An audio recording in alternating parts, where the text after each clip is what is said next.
حدیث مبارکہ کے اندر آتا ہے کہ جب اللہ رب العزت کسی بندے کے ساتھ محبت فرماتے ہیں تو اس بندے پر مصیبتوں کو اس طرح نازل فرماتے ہیں جیسے ڈھلوان سے پانی نیچے کی طرف اترتا ہے۔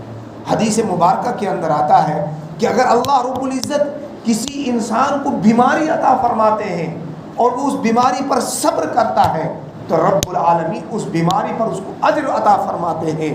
یہاں تک کہ حدیث مبارکہ کے اندر آیا اگر کوئی شخص بیمار ہوتا ہے اور بیمار ہونے کے بعد وہ ایڈمٹ ہوتا ہے اور اپنے بستر مرض پر سوتا ہے تو رب العالمین ہر اس کے کراہنے کی آواز پر فرشتوں سے کہتے ہیں ہر کراہنے کی آواز پر سبحان اللہ کا ثواب دے دو۔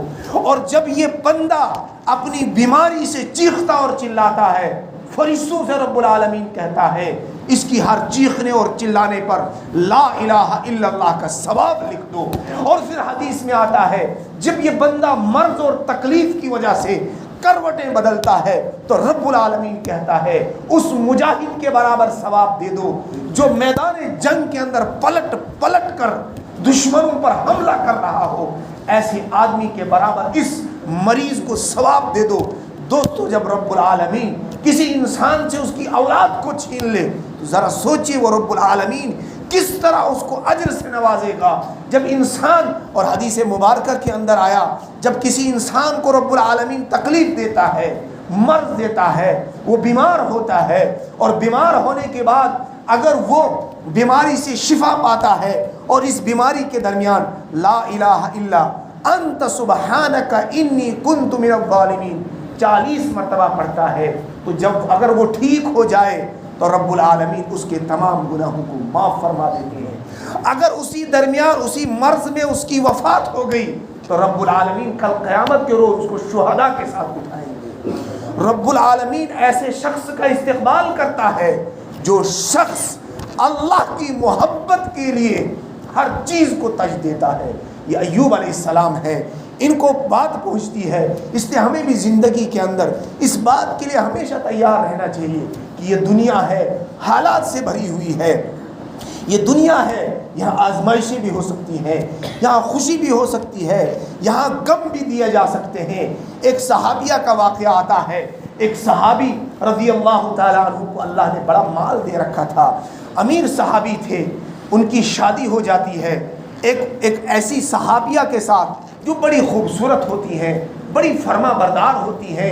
ایک روز وہ اپنے کاموں سے واپس گھر آتے ہیں اور گھر آنے کے بعد وہ اپنی اہلیہ سے کہتے ہیں کہ میرے لیے پانی کا گلاس لاؤ۔ وہ پانی لے کر آتی ہے، تب تک ان کو نیند پڑ جاتی ہے، یہ سو جاتے ہیں اور تھوڑی دیر کے بعد ان کی آنکھ کھلتی ہے تو یہ دیکھتے ہیں کہ ان کی بیوی، ان کی وائف ان کے سامنے ہاتھ میں گلاس لے کر کھڑی ہے۔ وہ اس ادب کی وجہ سے، اس کی اس خدمت کی وجہ سے یہ صحابی بڑے خوش ہوتے ہیں اور بیوی سے کہتے ہیں آج تم نے میرا دل خوش کر دیا، مانگو جو مانگتی ہو میں تمہیں عطا کروں گا۔ یہ بیوی کہتی ہے اگر تم نے وعدہ ہی کر لیا ہے تو مجھے طلاق دے دو۔ یہ صحابی بڑے حیران ہو جاتے ہیں کہ میں ان سے پوچھ رہا ہوں کہ تمہیں چاہیے کیا، میں دینے کے لیے تیار ہوں۔ یہ صحابیہ کہہ رہی ہے کہ آپ مجھے طلاق دے دیں۔ یہ صحابی ان سے پوچھتے ہیں کیا میں نے تمہارے حقوق ادا نہیں کیے؟ یہ کہتی ہے جی ہاں آپ نے حقوق ادا کیے۔ یہ کہتے ہیں کہ کیا تمہاری بیماری میں نے تمہارا ساتھ نہیں دیا؟ کہتی ہے ہاں بالکل آپ نے ساتھ دیا۔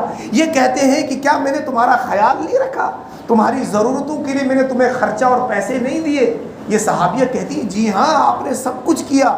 کہا کیا میں آپ کا خیال نہیں رکھتا ہوں؟ میں نے گھر کا بوجھ آپ کے اوپر ڈال کے رکھا ہے۔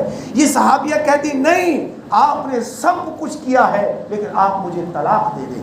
یہ صحابی بڑے حیران ہوتے ہیں، کہتے ہیں اب میں نے یہ لفظ کہہ دیا ہے، میں نے وعدہ کر دیا ہے، چونکہ وہ صحابہ تھے، وہ ہم جیسے عام انسان نہیں تھے، ان کے اندر تقوی بھرا تھا، طہارت بری تھی، رب العالمین کی محبت سے سرشار وہ شخصیات تھیں۔ ان کی زندگی کے یہ مقدس واقعات ہماری زندگیوں کے اندر ایمان کو روشن کرنے کے لیے ایسی مشعلیں ہیں جن سے ہماری روحیں پروان چڑھتی ہیں، جس سے ہماری روحوں کو عزتیں ملنے والی ہیں اور ہماری روحوں کے اندر تقویت، طہارت اور ہماری روحیں جو ہیں اللہ کے تقرب کو حاصل کر سکتی ہے۔